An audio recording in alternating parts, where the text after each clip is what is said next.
स्त्री की ये 3 चीजें पति को बर्बाद कर देती हैं, इन्हें कभी मत देखना। वे 3 चीजें कौन सी हैं? आइए इस कहानी के माध्यम से समझते हैं। मित्रों, किसी नगर में एक सुदास नाम का राजा रहता था। राजा तो बड़ा बुद्धिमान था, बहादुर था, प्रजापालक था, नीतिवान था और धर्म कर्म में रुचि रखने वाला था। राजा और रानी में बड़ा प्रेम था, सब कुछ तो था, पर कोई संतान नहीं थी। यही बात सोचकर राजा और रानी दुखी रहते थे कि हमारे न होने पर हमारे राज्य को कौन संभालेगा। एक दिन राजा के दरबार में कहीं से एक सन्यासी आ गया, तो एक दासी आकर रानी के लिए यह खबर देती है कि हमारे यहां एक सन्यासी पधारे हैं, उनकी सेवा करके कुछ धर्म कमा लिया जाए। तब रानी उदास होती हुई बोली, दासी, हम तो दान धर्म करते करते थक चुके हैं, आज ये मेरा अंतिम दान और धर्म होगा। आज के बाद मैं कभी दान धर्म नहीं करूंगी। इतना कहकर रानी एक टोकरी में अनाज लेकर सन्यासी के पास जाती है और वो अनाज सन्यासी की झोली में डालने के लिए जैसे ही आगे बढ़ती है तो रानी का दुख वो सन्यासी समझ जाता है। सन्यासी पूछता है, हे रानी, तुम्हें क्या दुख है? तुम्हें देखने से पता चलता है कि तुम किसी बात को लेकर बहुत दुखी हो। तब आंखों में आंसू भरकर रानी सोनवती अपना दुख बताती है। हे महात्मा जी, मेरे पास सब कुछ है पर एक संतान नहीं है। मैंने लाखों यत्न कर लिए पर संतान का सुख प्राप्त नहीं हो पा रहा है। सन्यासी बोले, हे रानी, तुम चिंता मत करो, मैं तुम्हें पुत्र होने का वरदान दे रहा हूं। जल्द ही तुम्हारी गोद में एक पुत्र खेलेगा, परंतु आपका पुत्र 15 साल तक ही आपके पास रहेगा। 15 साल के बाद वो पुत्र तुम्हारे पास मृतलोक पर नहीं रहेगा। मित्रों, इतना कहकर सन्यासी ने अपनी झोली से कुछ भभूति निकालकर रानी को दे दी और कहा कि राजा और तुम मिलकर इस भभूति का सेवन करना। भगवान की कृपा से बहुत जल्द तुम्हारी कोख से एक पुत्र रतन की प्राप्ति होगी। रानी सोनवती को वरदान देकर सन्यासी चला गया। सन्यासी के जाने के बाद रानी सोचने लगी, 14-15 साल ही सही, कम से कम 15 साल तक तो हमें पुत्र का सुख मिल ही जाएगा। कम से कम समाज के लोग मुझे बांझ तो नहीं कहेंगे, मेरे पति को निर्वंशिया तो नहीं कहेंगे। रानी सोचने लगी कि 15 साल तक मैं अपने पुत्र को खूब लाड़ प्यार करूंगी, उसे हर प्रकार से खुश रखूंगी। पुत्र के बारे में सोच सोचकर रानी बड़ी खुश होने लगी। इधर शाम को जब राजा साहब रानी के पास गए तो रानी ने सारी बात बताई कि एक सन्यासी ने उन्हें पुत्र होने का वरदान दिया है और उसे महात्मा ने हम दोनों को यह भभूति ग्रहण करने के लिए दी है। तब राजा कहते हैं, हे रानी, हम दोनों अब तक रोज दान धर्म देते आए हैं, गरीबों की सहायता करते आए हैं, यज्ञ भंडारों की तो गिनती ही नहीं है, लेकिन फिर भी हमें पुत्र प्राप्त नहीं हुआ। इससे सिद्ध होता है कि ईश्वर की कृपा हम पर नहीं है, हमसे भगवान रूठ गया है। यदि ईश्वर की कृपा होती तो हमें संतान प्राप्ति अब तक हो जाती। अब तो हम बूढ़े हो चुके हैं, अब क्या आस की जाए। आखिर सन्यासी के द्वारा दी गई इस भभूति से हमें अब इतनी उम्र में भला क्या संतान प्राप्त होगी। रानी सोनवती कहने लगी, महाराज, हमने अपनी जिंदगी में हजारों उपाय करके देख लिए, दान धर्म यज्ञ तप सब कर लिया, फिर भी कुछ प्राप्त नहीं हुआ। अब ये आखिरी उपाय और करके देख लो, ना मालूम उस महात्मा ने किस भाव से हमें यह दिया है। मित्रों, राजा का हर व्यक्ति पर से विश्वास उठ चुका था, अब उसे किसी पर विश्वास नहीं रहा, लेकिन वो रानी के मन को इनकार करके दुखी नहीं करना चाहता था। यही सोचकर राजा भभूति का सेवन करने के लिए राजी हो गया। फिर दोनों ने भगवान का नाम लेकर उसे भभूति को खा लिया। मित्रों, कुछ दिनों के बाद उस भभूति ने अपना प्रभाव दिखाया, रानी गर्भ धारण कर लेती है। ये खबर जब राजा ने सुनी तो राजा की भी खुशी का ठिकाना नहीं रहा। कुछ दिनों बाद रानी एक पुत्र को जन्म देती है। पुत्र की खुशी में राजा ने अपने महलों में उत्सव मनाया, पंडितों को बुलवाकर बालक का नामकरण करवाया। वो बालक कितना भाग्यशाली है ये जानने के लिए राजा ने अपने दरबार में बड़े बड़े विद्वान ज्योतिषियों को बुलवाया। ज्योतिषियों ने जब बालक की कुंडली देखी तो बालक के भाग्य को देखकर वे सारे ज्योतिषी चिंतित हो गए। राजा ने पूछा, हे ज्योतिषी ब्राह्मणों, आप लोग क्या सोचकर चिंतित हो? तब ज्योतिषियों ने बताया, महाराज आपका पुत्र आपके पास सिर्फ 15 वर्ष तक ही रहेगा। यही बात उस महात्मा ने भी बताई थी। ज्योतिषियों ने उस बात पर मुहर लगा दी। अब तो राजा और रानी सुनकर बड़े उदास हुए। फिर भगवान की इच्छा समझकर उस बालक का पालन पोषण करने लगे। वे दोनों सोचते थे कि संतानहीन होने से तो अच्छा है कि 15 साल के लिए संतान का सुख मिल जाए। उन्होंने बालक को पालने पोसने में, लाड़ प्यार देने में कोई कमी नहीं छोड़ी। राज परिवार में पलकर वो बालक बड़ा होने लगा। धीरे धीरे वो बालक 5 साल का हो जाता है। तब राजा साहब एक विद्वान आचार्य से उस बालक की शिक्षा कराते हैं, उसे वेद शास्त्रों का अध्ययन कराते हैं, अनेकों विद्याओं का उसे अभ्यास कराते हैं। धीरे धीरे राजकुमार शास्त्र विद्याओं में निपुण हो गया। धीरे धीरे करके राजकुमार 12 वर्ष की आयु में पहुंच जाता है। तब उसी समय पर महाराज एक अच्छी सी राजकन्या को तलाश करके अपने राजकुमार की बड़ी हंसी खुशी के साथ शादी कर देते हैं। इधर राजकुमार की अवस्था 14 साल की हो जाती है। तब एक दिन राजकुमार अपने पिता से बोला, पिताजी मैं अपने पूरे राज्य में घूमकर देखना चाहता हूं, अपने राज्य का भ्रमण करना चाहता हूं। अब तक मैं अपने राजमहल से निकलकर कहीं बाहर नहीं गया हूं। पुत्र की बात सुनकर राजा चिंतित हो जाता है, क्योंकि इधर राजकुमार का 14वां साल जो था वो शुरू हो चुका था। अब बड़ी अनहोनी होने का जो डर था वो नजदीक आ चुका था। राजा ने ये सब बातें अपने पुत्र के लिए नहीं बताई थी। तब राजा अपने चेहरे पर झूठ मूठ की खुशी लाकर अपने पुत्र से कहता है, हाँ बेटा तुम जरूर जाओ, तुम्हें अपना राज्य घूम करके जरूर देखना चाहिए, अपने राज्य में भ्रमण करना चाहिए और अपनी राज्य की प्रजा का दुख सुख देखना चाहिए। आखिर तुम्हारे राज्य में जनता खुश है या नहीं है, और तुम्हें देखना चाहिए आखिर तुम्हारे राज्य का हिस्सा कहां तक है, कहां पर कौन व्यक्ति निवास करता है। इन सब बातों की जानकारी एक राजा के लिए होनी चाहिए, क्योंकि बेटा मेरे मरने के बाद में तुम्हारे लिए ही इस राज्य को संभालना है, तुम्हारे लिए ही इस राज्य का राजा बनना है। लेकिन बेटा एक बात ध्यान रखना, तुम जहां जा रहे हो, जो देखोगे, जो करोगे, उसके बारे में अपनी पत्नी को मत बताना।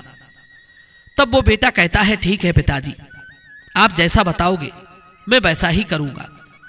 इस प्रकार से बंधुओं, राजकुमार पूरे दिन अपनी पत्नी के साथ रहता है, उसके साथ हंसी दिल्लगी करता है, प्रेम भरी बातें करता है और खुशियों के पल एक दूसरे के साथ बिताकर रात्रि के समय ठीक 12 बजे बिस्तर से उठकर महल से बाहर चला जाता है और सुबह होने से पहले वापस लौटकर पुनः अपने महल में अपने पलंग पर आकर सो जाता है। इसी प्रकार से बहुत दिनों तक चलता रहा। अब उस राजकुमार की 14वीं साल पूरे होने में कुछ ही दिन शेष बचे थे। एक रात उसकी पत्नी यानी कि छोटी रानी रात्रि में जब जागती है तो वो देखती है कि हमारे राजकुमार, हमारे पति देव आज पलंग पर नहीं है। पति को न पाकर वो व्याकुल हो जाती है और पूरे महल में उन्हें ढूंढती है, लेकिन वो राजकुमार कहीं भी नजर नहीं आया। राजकुमारी बड़ी ही हताश और निराश हो जाती है। अब मैं क्या करूं? राजकुमारी मन में सोचती है, भला अब मैं क्या करूंगी। वो सोचती है कि मेरा पति मुझे बिना बताए कहां चला गया। उसने इस बात की चर्चा किसी से नहीं की, वो चुप रहती है। लेकिन सुबह होने पर वो देखती है कि उसका पति अपने बिस्तर पर सोया हुआ है। तब राजकुमारी अपने पति से रात की घटना के बारे में कुछ नहीं पूछती है। बंधुओं, इधर दूसरी रात के लिए भी वैसा ही होता है। कई दिनों तक ऐसा ही चलता रहा। रात्रि में रोजाना राजकुमार गायब हो जाता था। यह देखकर उसकी पत्नी बहुत ज्यादा चिंतित रहने लगी। वो सोचने लगी, आखिर मेरा पति रात्रि के समय में कहां जाता है, आखिर किससे मिलने के लिए जाता है, और उसका इतना प्रिय कौन है जो उससे मिलने के लिए आधी रात के समय जाता है। दर्शक बंधुओं, इसी प्रकार से राजकुमारी के मन में ढेर सारे सवाल चल रहे थे, लेकिन राजकुमार से पूछने में उसे बहुत ज्यादा डर लगता था। अपने सास और ससुर से उसने पूछने की सोची, लेकिन उसके बीच में उसकी कुल और मर्यादा आ जाती थी। तो इस प्रकार से वो राजकुमारी सोच सोचकर मन ही मन घुटती रहती थी। इसी बात को लेकर वो इतनी चिंतित रहने लगी कि उसका कुछ खाने पीने को भी मन नहीं करता था। धीरे धीरे राजकुमारी दुबली पतली होती चली गई। उसका शरीर सूखने लगा, क्योंकि राजकुमारी हर समय अपनी पति की चिंता में डूबी रहती थी। एक स्त्री के लिए पति का दुख बहुत बड़ा दुख होता है। मित्रों, उसी राज्य में एक फूल बेचने वाली एक बूढ़ी मालिन रहती थी। वो हमेशा छोटी रानी के लिए गजरे के लिए फूल देने के लिए आया करती थी। तब उस बुढ़िया का ध्यान छोटी रानी पर जाता है। वो मालिन आकर पूछती है, बेटी आखिर क्या परेशानी है, तुम पर क्या दुख है, तुम इतनी कमजोर क्यों होती जा रही हो, तुम्हारा शरीर सूख करके अब कांटा होता जा रहा है। मित्रों, उस बूढ़ी मालिन के पूछने पर राजकुमारी कहती है, हे बूढ़ी मां, आखिर मैं तुम्हें क्या बताऊं। मेरा राजकुमार हर रात बिस्तर से उठकर न जाने कहां चला जाता है और सुबह होते ही वो वापस आकर बिस्तर पर सो जाता है। आखिर वो कहां जाता है, इस बात को सोचकर मैं बहुत परेशान रहती हूं। इसी बात की वजह से मेरा खान पान छूट गया है। मैं अन्न जल कुछ नहीं ग्रहण करती और इसी परेशानी की वजह से मैं सूख सूख कर कांटा बन चुकी हूं।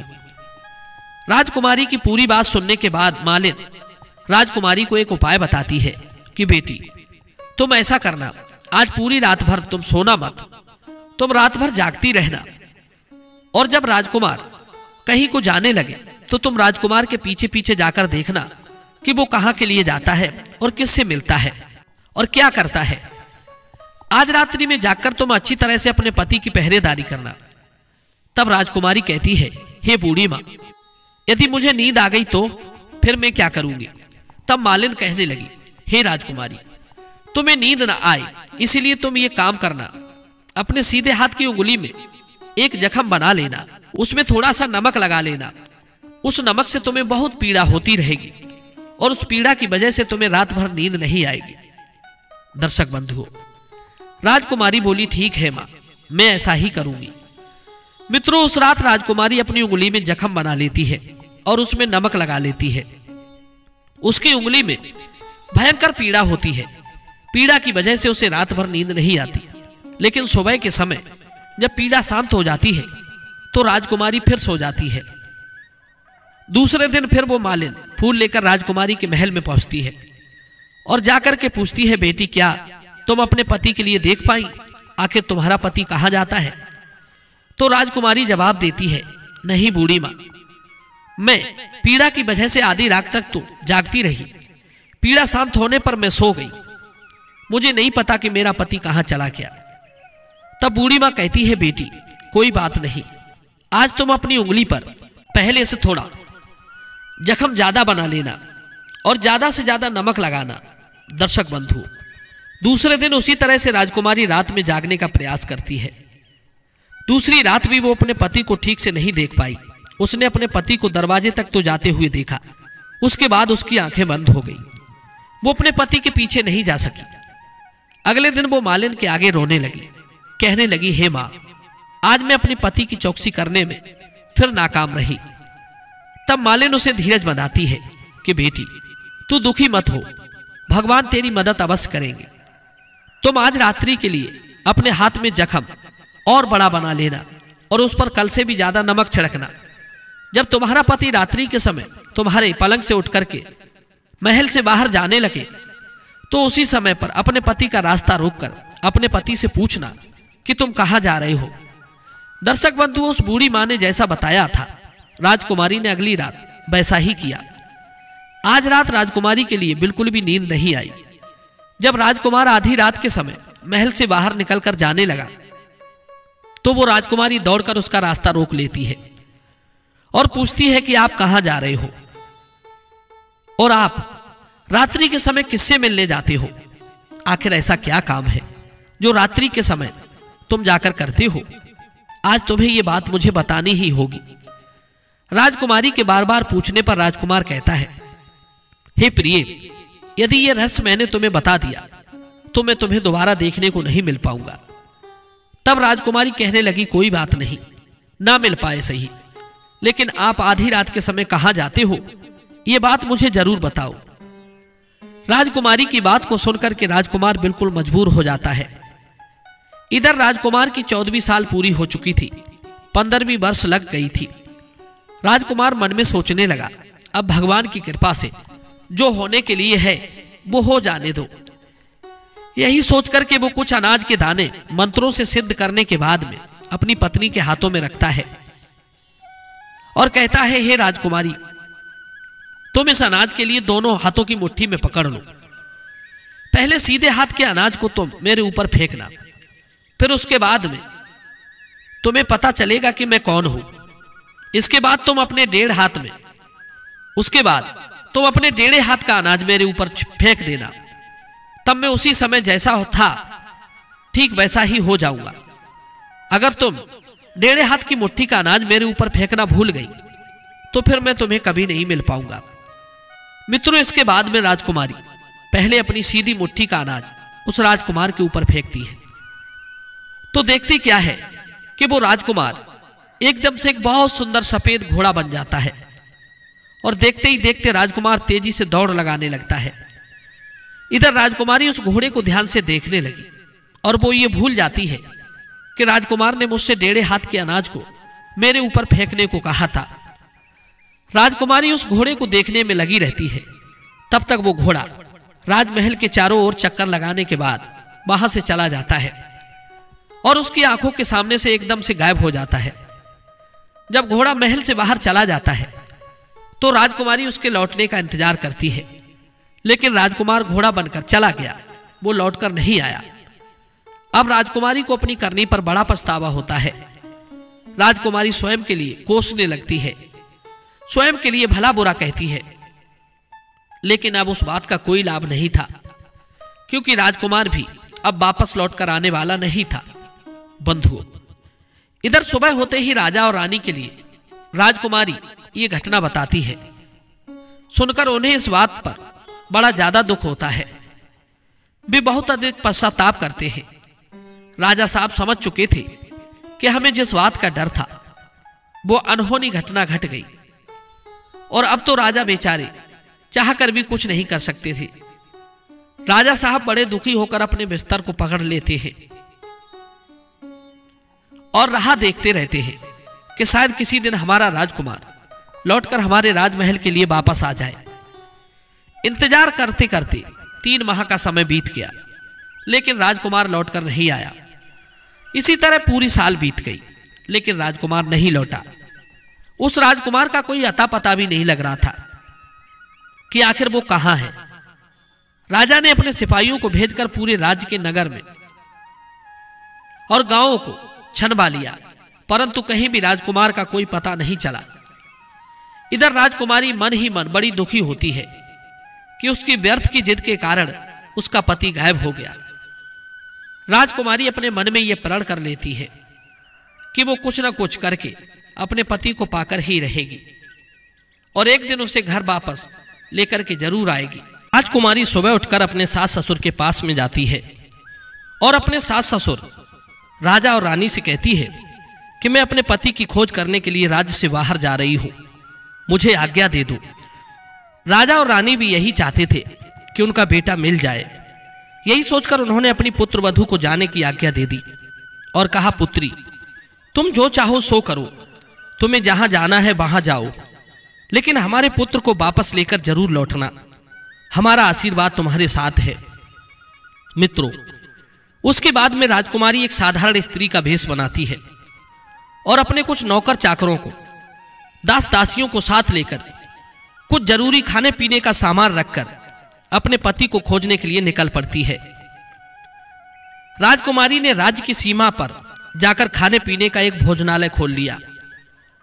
तब राजकुमारी वही राज्य की सीमा पर वहां से आने जाने वाले यात्रियों को मुफ्त में खाना खिलाती थी और उसके यहां भोजनालय में जो लोग खाना खाने आते थे उनके सामने एक शर्त रखती थी कि खाना खाने से पहले वो अपने जीवन में घटी कुछ विचित्र घटनाओं को जरूर सुनाए, उसके बाद ही भोजन करे। अब तो राजकुमारी के भोजनालय पर सैकड़ों यात्री भोजन करने आते और अपने जीवन में घटी हुई विचित्र घटनाओं को सुनाते और भोजन करते और चले जाते, परंतु राजकुमारी के लिए जिस बात की तलाश थी वो अब तक उसे सुनने को नहीं मिली थी। धीरे धीरे इस प्रकार कई दिन बीत गए। इसी दौरान एक घटना और घटती है। जो रानी के महल में बूढ़ी मालिन रहती थी, राजकुमारी के लिए फूल लाती थी, उस मालिन का एक बेटा और बहू थी।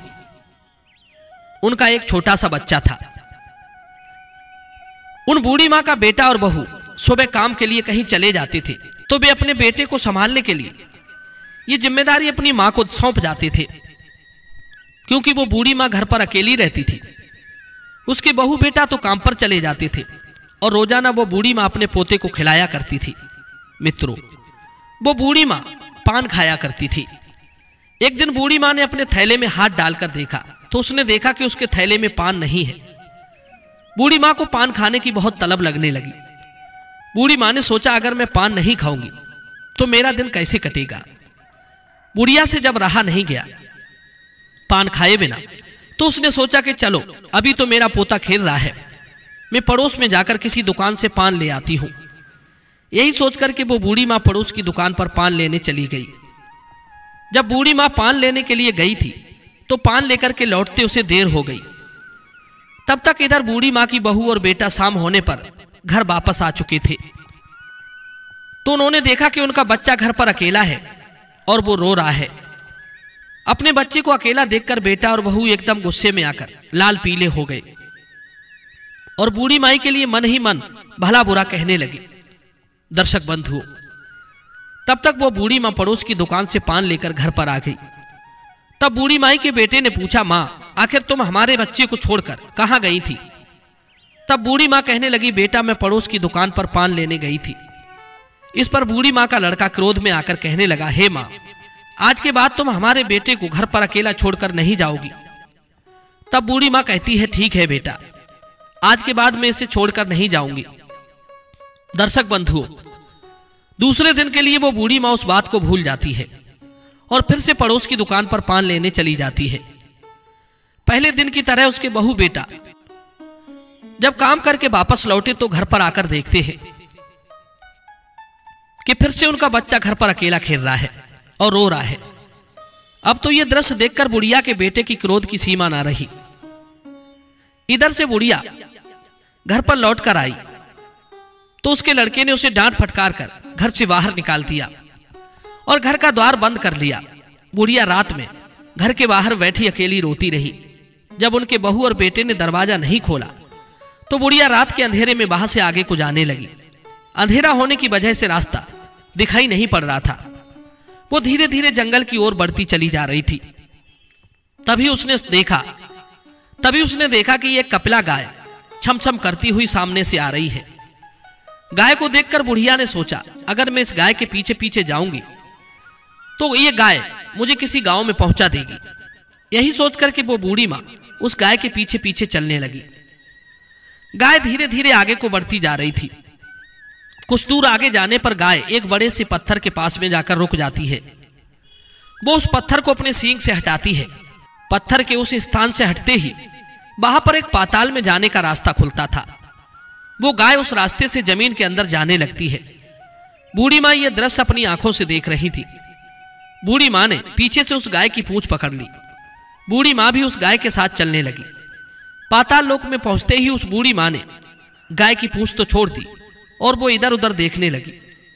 पाताल लोक का नजारा देखकर बुढ़िया एकदम चकित रह गई। उसने देखा कि वहां जगह जगह अनेक दीपक जल रहे थे, मड़ियां टिमटिमा रही थी, उनसे अनेक प्रकार की रोशनी निकल रही थी। तभी थोड़ी सी रोशनी उस गाय पर पड़ती है। बुढ़िया देखती है कि वहां पर एक अद्भुत घटना घटती है। एक जंजीर आती है और गाय के गले में पड़ जाती है। उसी समय पर एक अदृश्य व्यक्ति आता है और वो उस गाय को दुहने लगता है। वो व्यक्ति गाय को तो दुह रहा था पर दिखाई नहीं दे रहा था। यह दृश्य देखकर बूढ़ी माँ घबरा जाती है। बूढ़ी माँ मन में सोचती है, आखिर मैं आज कहां फंस गई। बूढ़ी माँ वहां छुपने के लिए कोई स्थान ढूंढती है, मगर उन्हें वहां कोई छुपने के लिए स्थान नहीं मिलता है। बुढ़िया सोचते सोचते यहां वहां ढूंढते ढूंढते एक कोने में जाकर छुप गई और वहां का नजारा देखने लगी। कुछ समय के बाद वहां पर एक सुंदर सा भूरा घोड़ा आता है और वहां पर दो कुंड बने हुए थे।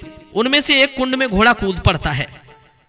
कुंड में कूदकर जब वो घोड़ा बाहर निकलता है तो वो बहुत सुंदर राजकुमार बन जाता है। राजकुमार बनने के बाद में उसने दूसरे कुंड में स्नान किया और वहां पर रखे हुए अपने नए वस्त्र पहने और थोड़ी दूर पर एक पलंग बना हुआ था। वो राजकुमार उसी पलंग पर जाकर बैठ जाता है। फिर उसके सामने अचानक से एक सुंदर भोजनों की थाली आती है। वो राजकुमार उसके बाद में आकर के उसी पलंग पर बैठकर भोजन करता है। मित्रों, राजकुमार के कक्ष में एक तोता रहता था। वो तोता भी बड़ा सुंदर था। वो राजकुमार के सामने आकर बैठ जाता है। तब वो राजकुमार उस तोते से पूछता है, हे तोता, तुम मुझे ये बताओ कि मेरे माता पिता पृथ्वी पर क्या कर रहे हैं। तब वो तोता राजकुमार को बताता है कि हे राजकुमार, पृथ्वी लोक पर आपके माता पिता इस समय बहुत दुखी हैं। वे अपने बेटे को लेकर बड़े चिंतित रहते हैं। तब राजकुमार पूछता है, हे तोता, इस समय हमारे राज्य की देखभाल कौन कर रहा है और हमारी पत्नी क्या करती है। तब तोता राजकुमारी के बारे में बताता है कि आपकी पत्नी राजकुमारी ने राज्य की सीमा पर एक भोजनालय खोल लिया है और आपके पिताजी बूढ़े हो गए हैं, इसलिए आपके राज्य की देखभाल आपका प्रधानमंत्री करता है और वहां आपकी पत्नी भोजनालय खोलकर वहां आने जाने वाले यात्रियों से, जो भोजन करने आते हैं, उनसे नई नई खबर पूछती रहती है और उन्हें भोजन कराती है। मित्रों, इतना पूछने के बाद में वो राजकुमार अपनी सैया पर सो जाता है। इधर वो बूढ़ी मालिन कोने में खड़ी खड़ी ये दृश्य देख रही थी। बूढ़ी मां ने ऐसी घटना जिंदगी में कभी नहीं देखी थी। वो अपनी भूख प्यास सब भूल चुकी थी। उसे समझ नहीं आ रहा था कि मैं क्या करूं। इस प्रकार से पूरी रात निकल जाती है। सुबह होने पर वो राजकुमार फिर से घोड़ा बनकर चला जाता है और वो घोड़ा कहां गया उस बूढ़ी मां के लिए इस बात का पता नहीं था। घोड़े के जाने के बाद में वो गाय भी एकदम से तेजी से पाताल लोक से बाहर निकलने के लिए आती है। तब बूढ़ी मां ने सोचा, इस गाय के साथ मैं पाताल लोक में आ गई हूं तो गाय के साथ ही मुझे बाहर जाना चाहिए, नहीं तो पता नहीं कौन सी अनहोनी मेरे साथ घट जाए। गाय को दौड़ते हुए देख बुढ़िया माई ने भी गाय के पीछे पीछे सीध लगा ली और झपट कर उसकी पूंछ पकड़ ली। गाय के साथ बूढ़ी मां पृथ्वी पर आ जाती है और वो सुरंग का रास्ता फिर से उसी पत्थर से बंद हो जाता है। गाय तो जंगल की ओर चली जाती है और इधर बूढ़ी मां उस दृश्य को देखकर एकदम बावली सी हो गई थी। उसने पाताल लोक में जो कुछ देखा था वो सब कुछ बूढ़ी मां किसी को बताने के लिए उतावली हो रही थी। तब उसी समय पर बूढ़ी माई के लिए एकदम से याद आया कि हमारे राज्य की सीमा पर कोई राजकुमारी भोजनालय चलाती है और नई नई बात बताने वाले व्यक्ति के लिए राजकुमारी अच्छा अच्छा भोजन करवाती है। वो बूढ़ी मां सोचने लगी, किसी और को बताने से तो अच्छा है क्यों ना मैं ये बात जाकर के उस राजकुमारी को बताऊं। मेरी बात उस राजकुमारी के लिए पसंद आ गई, उसकी समझ में आ गई तो मुझे आज के बाद खाने पीने की कोई चिंता नहीं रहेगी। यही सोचकर बूढ़ी मां उस राजकुमारी के भोजनालय पर पहुंच जाती है। भोजनालय के द्वार पर एक ढोल रखा हुआ था। बूढ़ी मां ने तुरंत जाकर उस ढोल को बजा दिया। ढोल की आवाज सुनकर राजकुमारी ने सोचा कि आज कोई मुझे बहुत बड़ी बात बताने आया है। राजकुमारी ने तुरंत अपने सिपाहियों को आदेश दिया कि जाइए, आज भोजनालय पर कोई अतिथि आया है, उसकी जाकर खातिर खुशामद कीजिए। मित्रों, इधर राजकुमारी का आदेश पाते ही सिपाही दौड़कर उसी जगह पर पहुंच जाते हैं जहां बूढ़ी मां खड़ी थी। उन्होंने देखा कि एक बूढ़ी मां ढोल बजा रही है। सिपाहियों ने पूछा, हे मां, ये ढोल क्यों बजा रही हो? तब बूढ़ी मां कहती है, बेटा, हमने सुना है कि यहाँ भोजनालय पर मुफ्त भोजन मिलता है, इसलिए आपके भोजनालय पर आई हूं। तब सिपाहियों ने जवाब दिया, हे बूढ़ी मां, तुम्हें भोजन तो मिल जाएगा, लेकिन उसके लिए तुम्हें कोई नई बात बतानी होगी। तब बूढ़ी मां कहती है, हाँ बेटा, मैं एक बहुत ही नई बात जानती हूं, जिसे तुम सुनोगे तो दंग रह जाओगे। बुढ़िया की बात सुनकर सिपाहियों ने यह बात राजकुमारी को बताई कि बूढ़ी मां द्वार पर खड़ी है और वो कोई नई बात बताना चाहती है।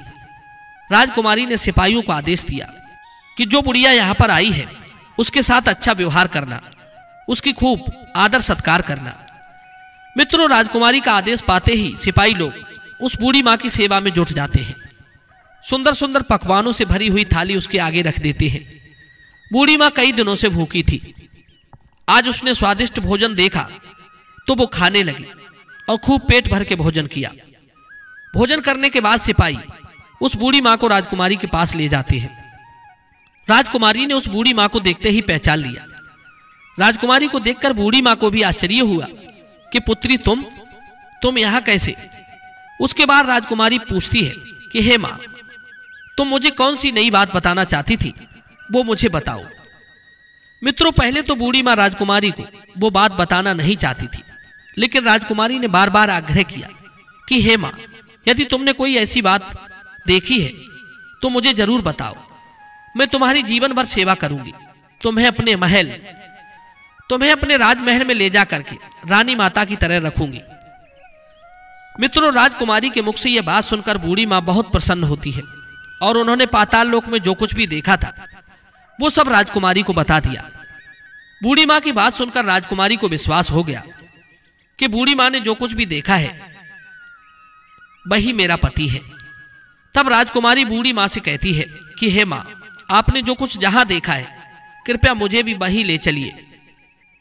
तब बूढ़ी माँ समझाने लगी, बेटी, मैंने जो घटना देखी है वो पाताल लोक की घटना है। मैं तो वहां से जैसे तैसे होकर के निकल आई।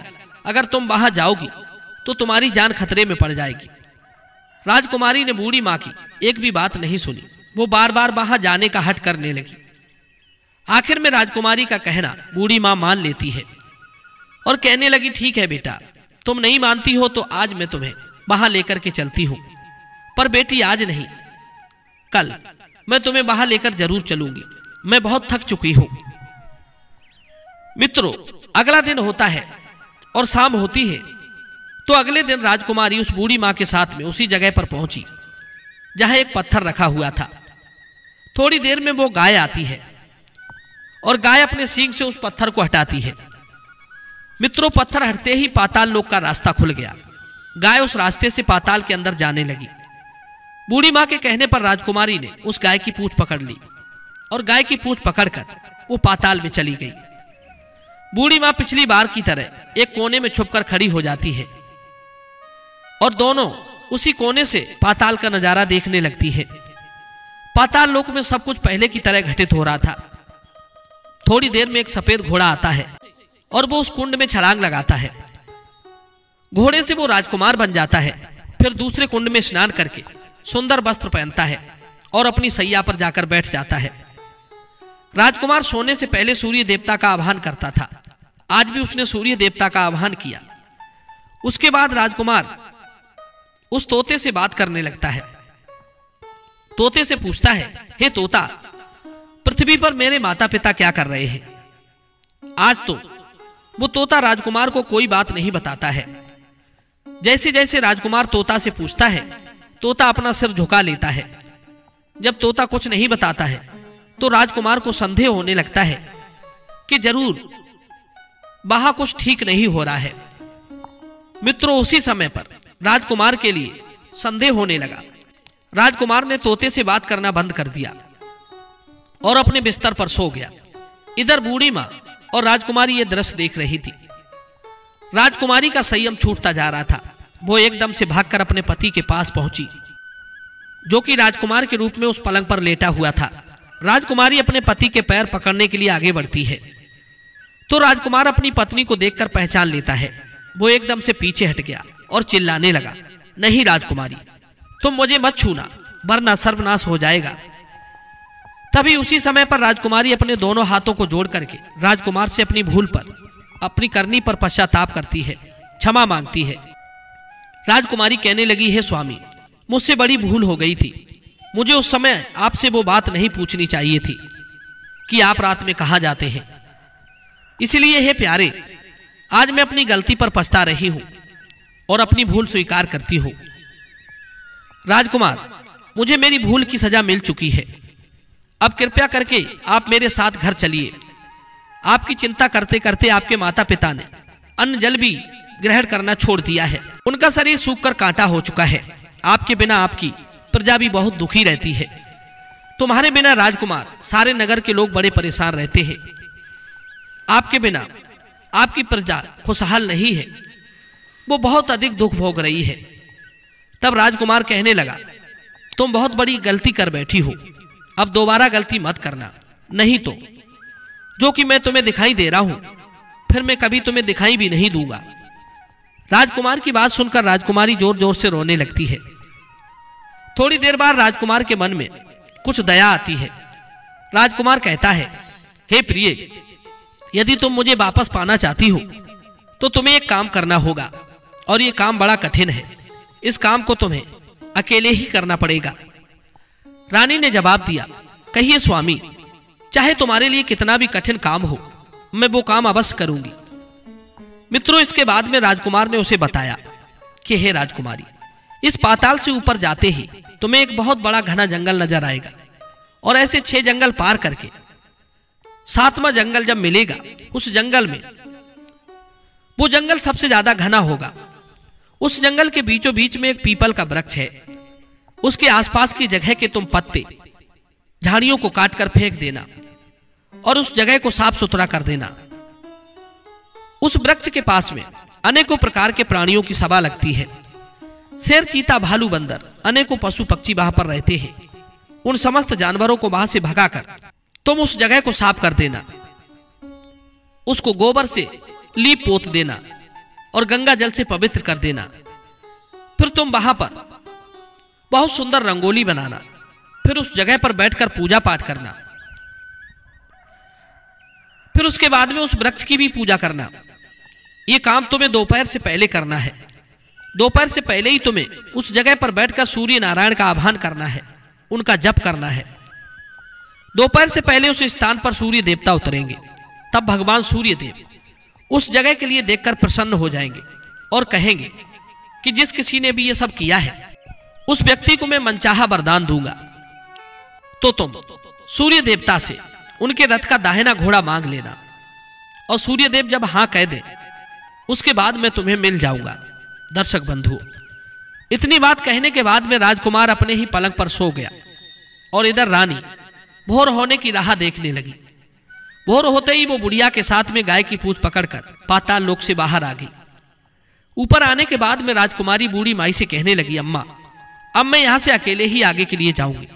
अब तुम ऐसा करो, जहां पर मेरा भोजनालय है तुम वहां चली जाओ।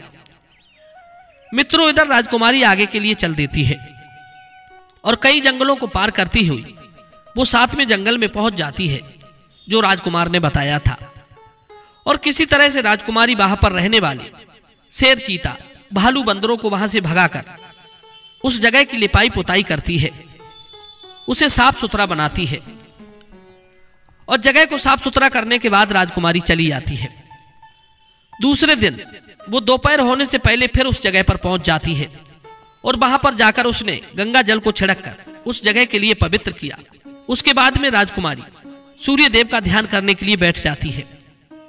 मित्रों, जैसा कि राजकुमारी के लिए पाताल लोक में राजकुमार ने बताया था, ठीक वैसा ही राजकुमारी करने लगी। अब हुआ क्या, ठीक 12 बजे सूर्य भगवान का रथ उसी वृक्ष के समीप आकर रुकता है। जब सूर्य भगवान ने रथ से नीचे के लिए देखा तो वहां का पवित्र वातावरण देखकर सूर्यदेव बड़े प्रसन्न हुए। सूर्यदेव कहने लगे, जिस किसी ने यह काम किया है वो व्यक्ति मेरे पास आकर मुझसे मनचाहा वरदान मांग ले। बिना कुछ सोचे समझे आज मैं उसे मुंह मांगा वरदान दूंगा। जैसे ही राजकुमारी ने सूर्य देव के ये वचन सुने तो राजकुमारी बिना समय गवाए सूर्य देवता के सम्मुख पहुंच गई और उन्हें प्रणाम करके खड़ी हो गई। हे भगवान, इस जगह की साफ सफाई करने वाली, इस जगह को पवित्र बनाने वाली मैं हूं। सूर्य देव ने कहा, अच्छा देवी, यदि तुमने इस जगह को पवित्र किया है तो आज मैं तुम्हें वरदान देता हूं। तुम्हारे मन में जो हो वो मुझसे मांग लो। तब राजकुमारी ने जवाब दिया, हे सूर्य देवता, मुझे आप अपने रथ का दाहिना घोड़ा दे दो। तब सूर्यदेव कहने लगे, नहीं नहीं, मैं तुम्हें और कुछ भी दे सकता हूं, लेकिन अपने रथ का दाहिना घोड़ा नहीं दे सकता। मेरे पास मेरे रथ के अलावा 12 घोड़े और हैं। तुम चाहो तो उनमें से कोई घोड़ा मांग लो, लेकिन मैं तुम्हें अपना दाहिना घोड़ा नहीं दे सकता। मित्रों, सूर्यदेव के इनकार करने पर भी राजकुमारी बार बार उनके रथ के दाहिने घोड़े को ही मांगती जा रही थी।